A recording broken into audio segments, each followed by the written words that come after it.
And if you referred to the girl sitting in front of you in third grade as being wide, what did you mean, Tom? I declined to answer that, Jeff. This is Basic AF, episode 78. Show notes for this episode can be found at basicafshow.com/78. What's up, everybody? Happy New Year. Tom Anderson here, joined as always by Jeff Battersby. Happy New Year, Jeff. How are you? Good. I think I just farted in my studio, which maybe isn't a great thing. All right. 2026. On its starting way. strong. Great. Woo! Here we go. Yeah. Hey, thanks for joining us, everybody. Okay. I'm locked in. Yeah, you're welcome. You're welcome. Yeah, 2026 is guaranteed to be just like all the other years you've spent with us. Holidays were good. Yeah, holiday was good. It's hard to believe we're in a new year. Can't believe it's 2026. I'm looking forward to 2026 being not like 2025 in many, many, many ways across all spectrums, including my personal spectrum, which, by the way, Tom, I'm doing great. I'm on the heel. This will be my first show where I stand the whole time, which is what I'm used to doing. So I'm back on my feet. Yeah, you're sounding good. So, yeah, I'm better and better. Vocal therapy is working out great. Case in point, I just want to state that I'm still unemployed. They're holding my job for me, but nobody's sending me a check every week. Not getting anything. So for those of you who are so inclined, I think I've got about another month left of unemployment. I should be able at the end of January, I think, to go back to work, although I won't be able to drive, I don't think, until the end of February because I have to wait for a neurologist to check me out. But for those of you who are able to and so inclined, there still is a GoFundMe for me, and I would appreciate, in all honesty, any assistance anyone can give me. My goal was twice what I've currently received. I'm grateful for every penny that anyone has sent me, and I really appreciate that. But if anyone else can help me get through the month of January, that would be a great thing. So Tom will have a link to the to my GoFundMe in the show notes. Indeed, we will do that. Beg, borrow, steal. I might have to go to steal. That might be the next thing. Well, you told me you set up your OnlyFans site, and it's just waiting. So hopefully we don't have to do that for everybody's OnlyFans, or as you said earlier, go fondle me. Right, right. I'm not doing that. So, you let me know how much money you need. I'll do that. But I'm not doing the other thing, Jeff. I've got some standards at least. They're not very high. They're not. We both know they're not very high. So somebody's going to listen to this and set up that domain in about 2 seconds, and it's going to be a thing. Probably already exists. Probably, but yeah. We'll probably get hit with a cease and desist, which would be hilarious. So I've got to admit something to you, Jeff. I was a little surprised when we were thinking about topics for this episode, and you said, "Hey, let's talk about this rumored iPhone Fold." Yeah, why were you surprised? Because you've been, there's been an extreme lack of interest in this product from you. It's still true. Not that hasn't interested changed at all. So yeah. I just found it interesting that you would want to discuss it. So that's what we're going to get into. We'll talk to you a little bit later about the battery woes that I've had on my phone since iOS 26 was released. I've got an update on that, so we'll talk great. about that too. If everybody's heard of Automat, where you could go and get a sandwich, Tom has the Bitchomat, where you can go and get a complaint about battery life on all his devices since he's updated to. Actually, the phone is just the phone. So, was it just the phone? Mm-hmm. Yeah, and yet you reset your watch, didn't you? I did. Yeah, we'll get into that, but yeah, the iPad's been good. Macs are fine. I mean, but the phone was the really odd one. My Mac sucks right now, so I'm playing with it. Anyway, we'll get to that. Yes. Get to that. Let us talk about the thing that I'm still not interested in. And there have been some rumors about the new iPhone Fold that is supposed to come out. Jason Snell had a long piece on Macworld about that, and somebody, I'm not even sure who this is. Supposedly, an insider has provided real details on what this new phone is supposed to be, going so far as to make it so you can print this fake phone if you have a 3D printer. And the guys at Mac Rumors did do that. They printed out the fake one, and I'm disinclined. Tom, it usually pisses me off that 5 seconds after a new phone is released, we're already talking about the next one. Yes. So, let me sit with the current one for a minute and, stop bugging me about the one that's supposed to be next. And that's kind of what this feels like to me. There's probably a 10-minute video on Mac Rumors, which we will have a link to in the show notes, that shows this demo model. And I want to know, Tom, what do you think of it? Our buddy Gannon Nordberg has a printer. So I sent this to him this morning. So I'm trying to persuade him to do that. Talk him into it. waste some of his precious 3D printing materials on. Use those filaments, man. And then my oldest son has one too. So if Gannon doesn't work out, I'll shoot it over to him. Yeah, sure. Go to not family before you go to family. I like that. Yeah. Well, because I figured Gannon's probably interested anyway. So he'll be like, oh, yeah, I'll do that. But we'll see. All right. So, we've talked about this a few times here and there. I am interested just because I kind of like the concept of having a phone that becomes a bigger canvas just by opening it.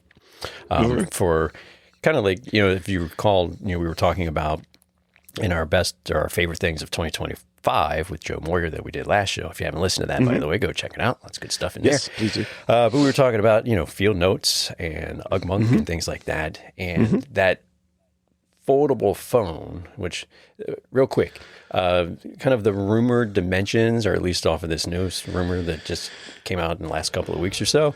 So 5.4 inches when closed and 7.6 inches when open with a 4:3 aspect ratio. So very close to iPad mini size when it's open. Yes, smaller than, but yeah, a little smaller than the current one, which I think is 7.9 or whatever. But and so that's intriguing to me, just as kind of like that pocket note taker. Is it, will it be good? I have no idea. So, I am interested. We've talked before about creases and how, the foldable phones have those creases, and they've been a problem. They are getting better. Like, I've been looking at some videos on YouTube for the Samsung stuff, and the creases are getting better. There's speculation, maybe that Apple's found some way to make it almost invisible, if not completely. So that would be interesting to see. I mean, physics are physics, and I guess we'll just have to wait and see how that plays out. So yeah, I'm interested in it. We'll get more into like the rumored specs and stuff in a minute, and some reasons why I might not be. But so that's why, yeah. Okay, so let's talk a little bit about this particular demo unit. The thing about this demo is it looks like the spiral notebook that you used in fourth grade to put your homework in, if you put homework in or did your homework, which I never did. This is not, a good or a great representation of whatever it is that Apple may be. It's got this little spiral thing in the middle that is what allows you to hinge it. And granted, there's no real screen or anything like that. I have to say, if this is the aspect ratio on this thing, I am a hard no. It feels, from the look of this, which we all know is fake news, from the look of this, it is far fatter and squattier, more like I am now, having, been sitting on my butt for 3 months almost, more fatter and squatter than anything I have ever seen come out of Apple. Let's say wide. I don't know what that is. That's fat. say fat would imply that it's going to be. What's the difference? Wide? It's wide. Okay, great. And if you referred to the girl sitting in front of you in third grade as being wide, what did you mean, Tom? I declined to answer that, Jeff. So yeah. To my point, thank you. It's fat. It's larger than like. So let's talk about this. The reach factor, right? If it's folded closed, the reach factor on this right now, my iPhone Pro Max is a little too much. I could definitely use the smaller, and would at this point in time, if I were getting a 17, use the smaller version of that. This is way wider than that. Fatter for third grade juveniles who are a-holes, and we all know who they are. We're looking at each other right now. Dumbfounded looks. We're like, who's he talking about? Yeah, nobody's guessing. It's not a problem. Everybody knows who we're talking about, both you and me. But that reach factor on the closed phone is going to be harder if this is the case. It's going to be a two-hander, not a one-hander, which presents to my mind, an issue. I don't like, and I flat out don't like the way it looks. It looks square to me. Odd. In a square phone. Yeah, it really has an odd shape. So again, we're talking about fake news because this is somebody, has leaked quote unquote specs. Mm-hmm. And this is the thing that it's supposed to be, and it's 3D printed, which we all know is not going to be exactly what the reality is. It doesn't look Apple to me. Does that make sense? It does. Yeah. So if you've not seen it, if you in the video that we'll link to that Mac Rumors did, they actually put the dummy model, the 3D printed thing, up next to the I think it was the 17 Pro Max, and it is considerably shorter. Like the typical phone dimensions, right? They're vertically oriented. They're taller than they are wide. Correct. And so this is significantly shorter, but it is also wider. Jeff likes fat, so we'll go with fat. Fat to me implies that it's going to be thick and heavy, which doesn't seem to be the case based on the rumor. The heavy part maybe not true. Right. So, the rumor says when it's unfolded, it's going to be around 4.5 millimeters thick, which is a little bit thinner than the iPad Pro. So that's pretty thin. Okay. Yeah, it is. So, but it does look weird because it's just different. Like if it were out for 2 years, would we get used to it? I have no idea. I think where it kind of makes sense is that aspect ratio to keep it kind of in line with like the iPads. Because we've talked about before the kind of the big, some of the big unknowns are, of course, what's this thing actually really going to look like, of course, but saying it is this model. When you open it up, is it iOS or is it iPad OS in terms of windowing apps and everything, which seems to me it has to be, or it would make sense to be. It doesn't have to be. Apple can do whatever they want to do, but it would make sense to me to have that. And I think that when they put the new windowing system in iPad OS 26 and it worked on the iPad minis, that kind of, to me, seems like it would make sense to have it on this. Of course, Apple's got the actual functioning units in hands. Let's go with the assumption that it looks like this for now, just for discussion. But so they've got them there and they can see how well it actually works or not. Because sometimes you think something works and then when you actually do it, you're like, yeah, this is not good at all. So maybe it won't. I don't know. None of us know unless you're an insider. But what do you think on that? Yeah, so Mac Rumors floated something I thought was pretty interesting. That was when it was folded, maybe a version of iOS. And when it was unfolded, it snaps out to iPad OS, which... Slick. I like that idea. I think they would just give you a full screen iPad app instead, like, a different size class maybe, so that it's not like looking for the folded phone. For the fold, yeah. Just to keep, I can't imagine it's like 2 OS. It could be like a hybrid, I guess, but that would just be maybe a size class on apps to fit in. Which, have fun, developers. There's even another target for you to hit. But it would make sense why they made this new windowing system kind of freeform, so you can. have some more flexibility there. I don't know. You can do whatever you want with it. I don't develop I don't anything. know either. I did like the idea, though. I did like that idea floated that it would be more like iOS closed and iPad OS open. I don't know how well iPad OS translates to, that new form factor, although it is squarer. Since it's short and fat. Yeah. Kind of like Tom's head. Sorry. It's just big and fat.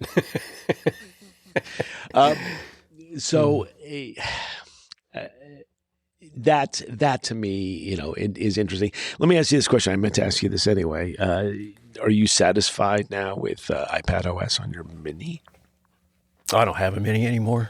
Oh, you tossed it? I traded it in a while back, because this was even before, this was probably iOS 17, maybe? I forget how long ago I had that. Look at me.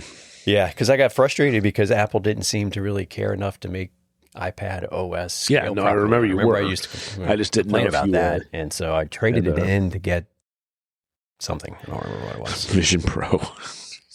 Was it that? No, it wasn't that.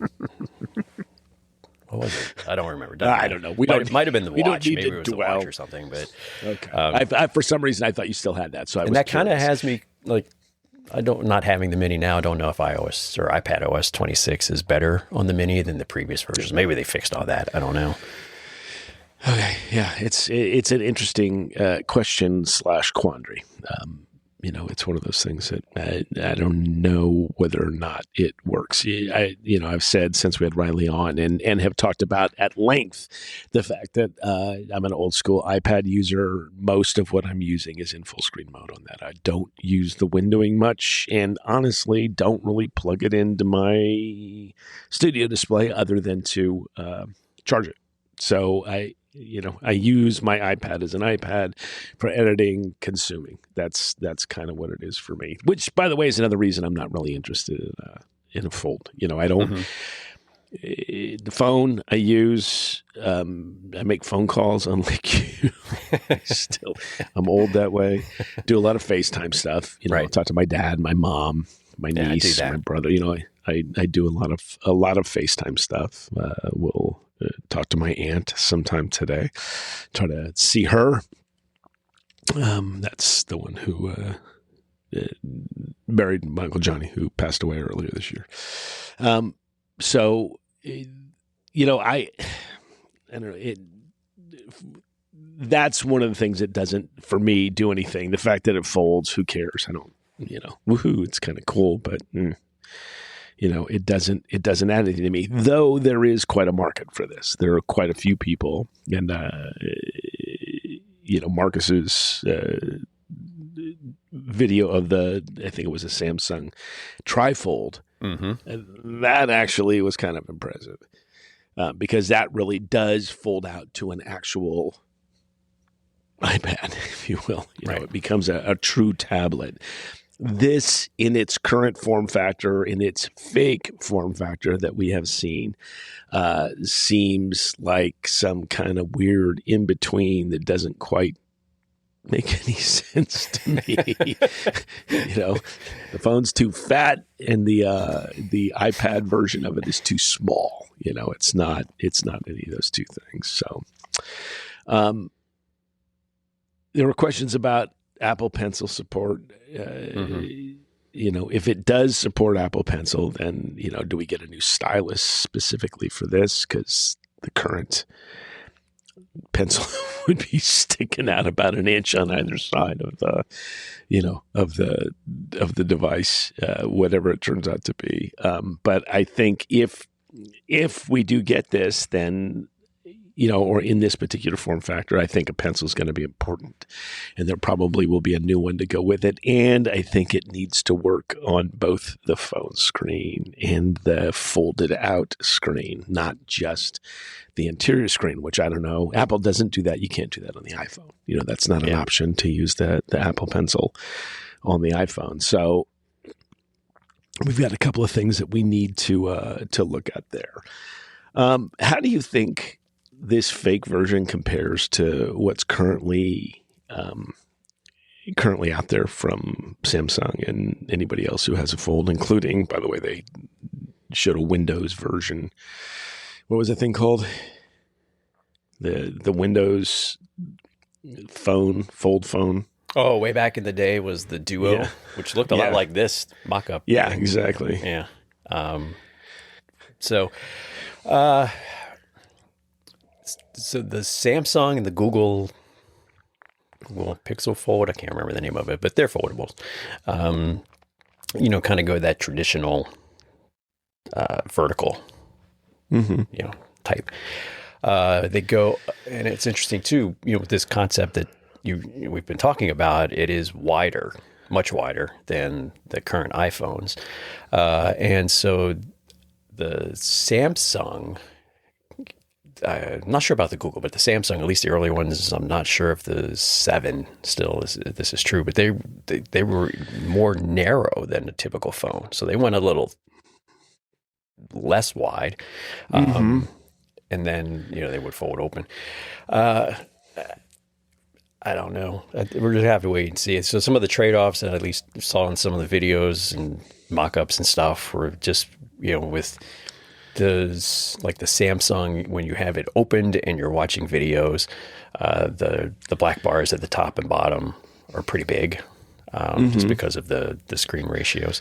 And so some of the theories for this would be that it would be better for viewing content, like you could see more or something. I don't know. We're just going to have to wait and see. Something that I don't know with this that kind of makes me question is I don't know pocketability for this thing being so wide. Fat. Yes, fat. Too fat for my pocket. So I'm not sure. The Pro Max is, you've got that. It's big in a pocket, but it's not as wide. So at least you can sit down with it. But of course, this is more this feels kind of like a chunky wallet. That's how it looks like. Exactly. A George Costanza wallet with all the all the receipts and stuff in it. Yeah. Just maybe not as thick, but so we don't. I don't know. I do trust Apple to have thought of all this and kind of figured it out. Hardware, they nail. Software, we bitch about a lot. But generally, hardware-wise, they nail it. So if they've decided that this is going to work, I'm going to give them the benefit of the doubt. Again, working under the assumption this is even real. I would give them the benefit of the doubt until proven otherwise, just because hardware-wise, they are so good. Yeah, no, I'm willing to do that, which is one of the reasons I don't feel like this is it, because it does not feel very Apple-y. Excuse me, they're hamming it. It doesn't feel Apple-y. Or as my daughter said, my daughter told my mom once she was climbing an apple tree in my mom's yard, and my oldest daughter said she loved eating apples while she was in the tree because they tasted more apple-y. All right. This doesn't taste very apple-y to me right now. This tastes less than apple-y. There was some talk about the fact, at least in this particular 3D printed demo, that it only has 2 cameras. Again, looking at the form factor of this, I don't know how much I would use this as a camera either. It's just kind of a weird size to me. My iPhone, perfect size for taking pictures. Really, it makes perfect sense.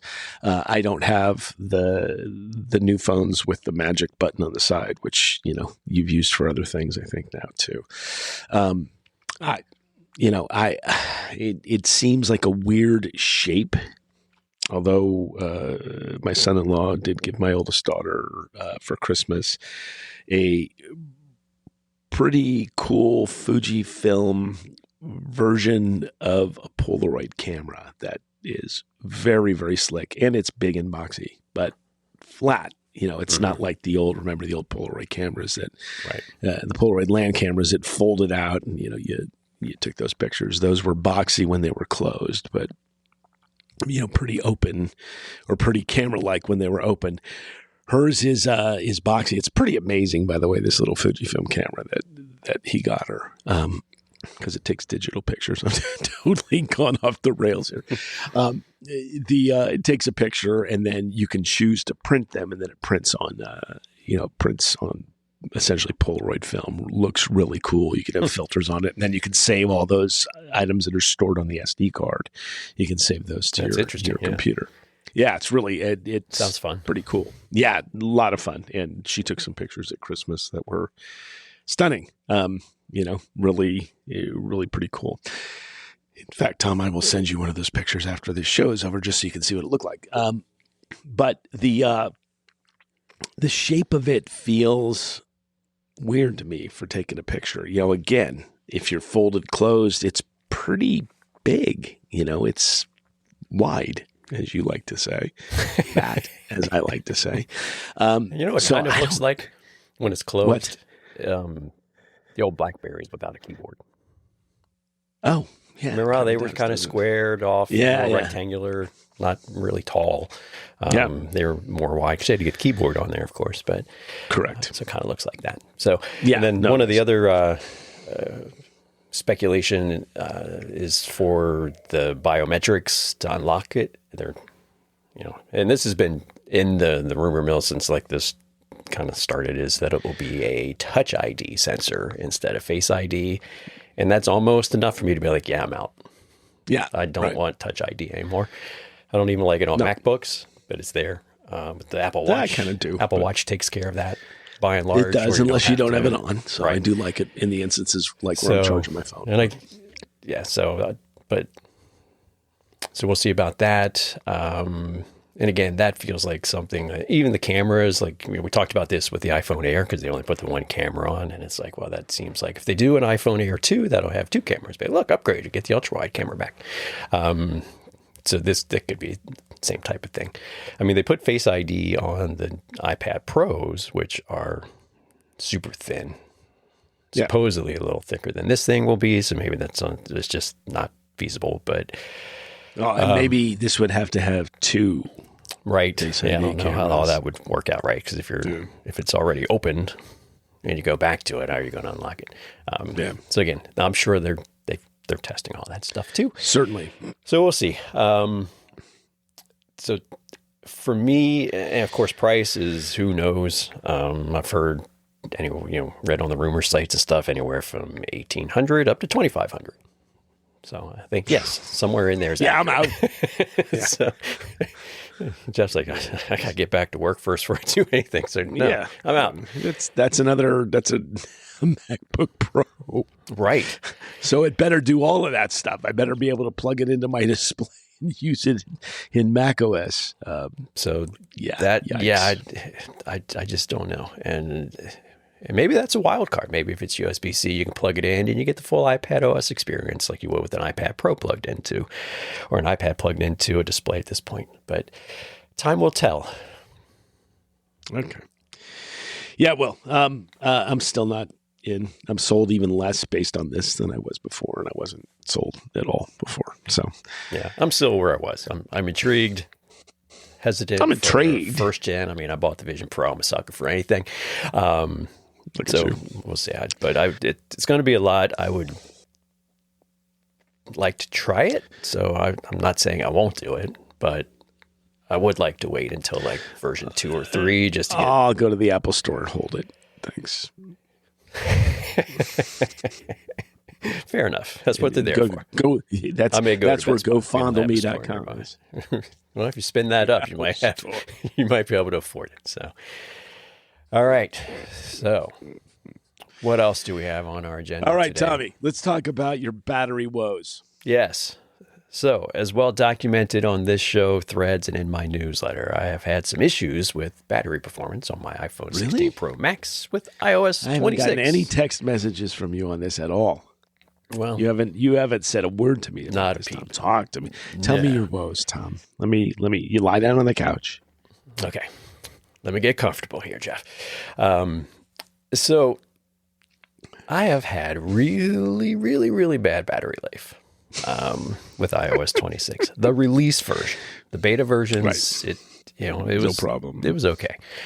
And when I say poor, I'm talking. I would start at charge the phone up to 85%, go to bed. In the morning, it would have 82%. And by the time I would get home from work, sometimes it would be 20%. Now you say, okay, well, how are you using your phone at work? And this is the kicker. I'm really not. So it's mostly sitting on the desk.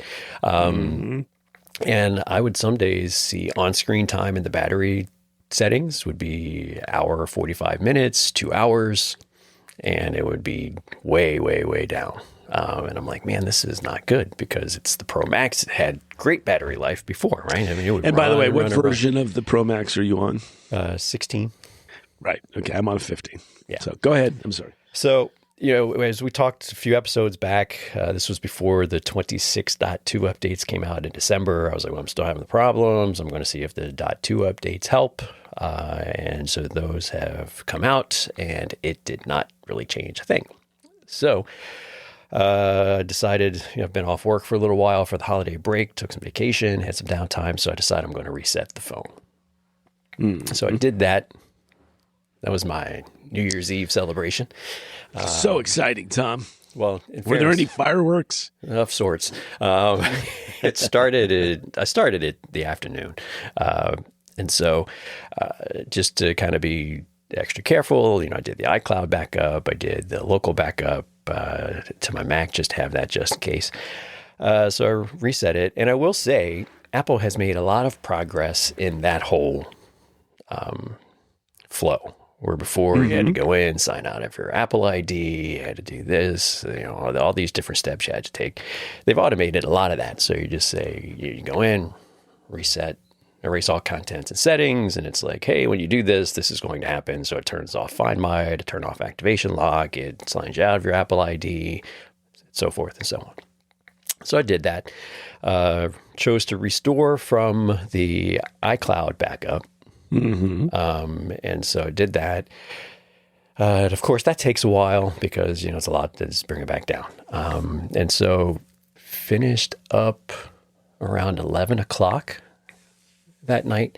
So the apps and stuff don't take too long to do, but of course, it's syncing health data back down. It's syncing your photos. Now I don't keep copies of all the photos on my phone. I do the optimized storage because I don't have enough storage on the phone. It's just the 256 gig model. And so all in all, it mostly worked. What does that mean? That seems equivocated, Tom. Yes. When I say it mostly worked, let me pull up my note because there were a couple of things that... So I like to take notes when I do these things because... No, I take a lot of notes because if something goes weird, I want to go back and be like, okay, well, this is exactly where I went off the rails. So all of the important stuff was perfect. Like... photos, no issues. Messages, no issues. Notes, no issues. Reminders, all that stuff worked. Anything in iCloud? Mostly. And this is where I say it mostly worked. So like Safari tabs that I had, which PSA, Safari tabs are not bookmarks, my friends. So if you really want to keep the site, make it a bookmark or put it in notes or someplace, so you have the link. Those didn't come back for some reason. I wasn't distressed about that. I mean, there a lot of them I didn't need anyway, but they just weren't there, which is what it is. I have like 200 of those. I don't know that I'm complaining about that particular feature. Right. Go ahead. But just cleaned up for you. Tom. Yeah, clean those up for me. And things were a little goofy with the watch. Okay. So you did reset your watch as well? I didn't initially.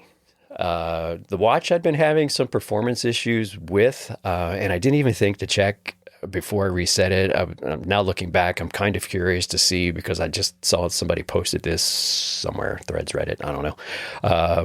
Their watch had filled up the other bucket of storage, like when you go into your Mac or your iPad or anything, and you look at the storage report that it gives you, and it's like Mac OS or iPad OS, apps, photos, messages, and then there's like a system or an other, and those things fill up, and it's difficult to clean those up. So I didn't check that. I should have, but I didn't. But I was seeing things like notifications. I would sit there and tap, on the watch, okay, mute, complete, whatever, and I would have to tap it 5 or 6 times, and it still wouldn't do anything. Sometimes a notification I'd get the tap that it was coming in, and it would start the transition with that blur effect on the clock, like when it comes up, and it would just lock up there and the notification would never come in. And some days battery life was a little screwy on that. But before I decided to reset it, I was seeing this is after I'd reset the phone and restored it and everything. A few applications weren't syncing their data. The Athletic app that we've talked about that I use for, tracking health stats and things like that related to workouts and whatnot, kept showing that it was, no data. Now, part of that was that the health data took longer to restore for some reason than messages or photos or any of that other stuff. So I just plugged the phone back in and that eventually synced up. But the watch was still kind of sluggish and everything. So I thought, well, I've already done the phone, so I'll just go ahead and do the watch. And so I ended up resetting the watch as well. That process went okay. Like it, resets fairly quickly. It doesn't reinstall the apps very quickly, but it just, you just leave it on the charger and it just takes as long as it takes. So, it did all that. And even after I restored the watch, 2 of the apps, Athletic being one of them, showed that I did not have the Pro version. Like it wasn't subscribed. It had a little lock icon on one of the complications. And I was like, oh, for crying out loud. But is basically just take the widget off the watch face and add it back on. And it cleaned that up. Oh, so interesting. So just little annoyances. But one of my comments to you was, as part of this, it's like, and even, Apple has, like I said, whoops, hit the mic there, sorry about that. Apple has made a lot of progress with this, because something that was nice while it was restoring, if you went in on the phone and you went to settings, iCloud, and looked at like what you're storing in iCloud, so where it shows like you're doing photos, messages, Drive, all that stuff, it's not a progress bar, but it shows you how much data is left to restore. Because back in the old days, you didn't know. I mean, you could see like the apps were loading and it would just say it was still syncing and whatnot.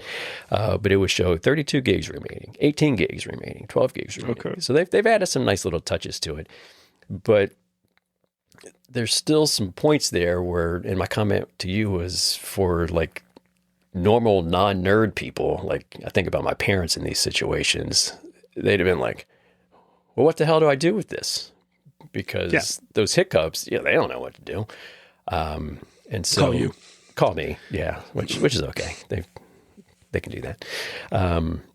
So a lot of progress made, but it still can kind of go off the rails a little bit. Yeah. So they've still got some work to do. And I don't know. And again, you don't know if it's iOS 26 related. Maybe it worked fine in iOS 18 and these are just bugs. Who knows? But end result, Jeff, battery life is back. Is it? Okay. Yeah. So the other day I got 6 hours. I still had 40% battery life. Okay. So something, I wouldn't be surprised if it was, some cruft left from doing the betas, right? Because I did betas for iOS 18, I think, with this phone. I did betas for 26. So, no. Well, maybe only 26. Doesn't matter. So I think there's probably just some gremlins that were left from that, but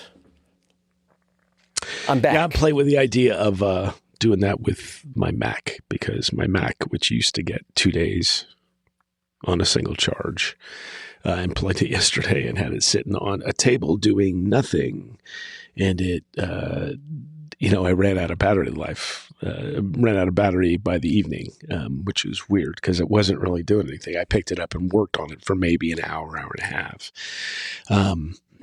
which, by the way, back to writing, which is a lovely thing. I'm happy about that. Another sign of healing or moving my way towards healing. Anyway, so I'm playing with the idea. I've been doing betas on my Mac for a long time, so it may well be just beta junk. So I might wipe the Mac and restore. The nice thing is now these days, because most everything's in iCloud, it takes seconds to restore. It used to be restore from a backup. You had to restore your apps and your data and blah blah blah. Right. A lot easier when you're. If you're using iCloud. iCloud is not a backup. I will tell you that. Correct. We're having conversations about we don't need to talk about this now, but on the side about Time Machine and about Backblaze. But which doesn't back up your iCloud drive, it seems. So right, yeah, that probably even if it's stored locally, which was an interesting discovery over the break as well. Yeah, so Time Machine, baby, for that local stuff. But I think that's probably what I need to do. Is I just need to wipe that and go. And those are things, again, nerd life, beta life, you end up with stuff that works in a way that is unexpected while you're testing out the new expected things. And that's okay. That's normal. I'm not going to complain about that. It's just a fact. Very much a fact of life. Okay. So I'm happy to hear that everything's better. That's a good thing for you. Yeah. And again, like I say, Apple's come a long way with that, to their credit. It's much easier. They have some good documentation up on their website for it. So I would, if you're in a situation where you need to do that, go to Apple's site and you can just say, or Google it and say, how do I reset my phone or whatever the device is? How do I restore from backup? All that kind of stuff. And the documentation is very good for it. But just kind of plan for it to take better part of a day to fully sync everything. Like the apps will reload pretty quickly, and you can use the phone while it's doing all that stuff. You don't have to. It's not like you can't use it, but some of it will pause. One, if the phone gets too hot, which I did get that message, and then it will also pause if it's not connected to power. So correct. Good idea just to leave it plugged in so it can just do all that kind of stuff and get it done. One thing you mentioned there with the Mac and the problem there, at least on the Mac, if you're nerdy enough, you can dig into like Activity Monitor and look to see like, what process is going crazy and is chewing up CPU cycles and all that kind of thing. The phone and iPad, you get some indication when you go in there, because if you go into the battery settings, it'll show you which apps are using the most, and it'll show you like on screen and off screen, which is better than it used to do. But beyond that, it's invisible. You can't see much. Right. Yeah.